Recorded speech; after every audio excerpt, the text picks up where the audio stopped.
Tanto traffico, l'alta velocità dei mezzi e la maleducazione dei conducenti sono queste le cause che mettono in difficoltà i residenti del quartiere di Santa Croce Bigolina nell'attraversare quotidianamente la Riviera Berica, la strada provinciale 247 che collega il capoluogo ai comuni a sud della provincia di Vicenza. Un problema che si intensifica nelle ore di punta, ci raccontano i residenti, un pericolo costante, soprattutto per gli utenti più fragili. Più di qualche volta hanno investito anche qualche ciclista la mattina presto e anche verso il Tormelo e proprio in fondo all'Ungara.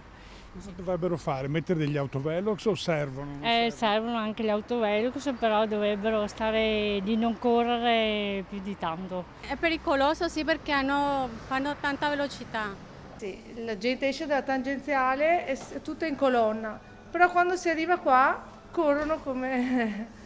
Ci vorrebbe un semaforo, secondo me più che altro anche con i numeri, che così dà il tempo per la persona di dare come il suo tempo. Anche quando io vado di sera, torno a casa, sempre corrono, neanche mi danno passare dove c'è strisce pedonale, nessuno fermano. Difficile attraversare.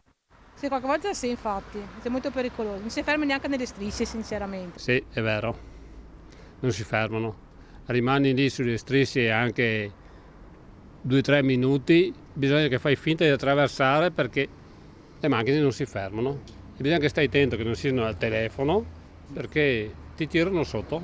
Vedo che la gente ha sempre fretta. Tutta una macchina e corrono, non ci sono più vigili, una volta qualcuno li fermava, li faceva rallentare, centri abitati eccetera.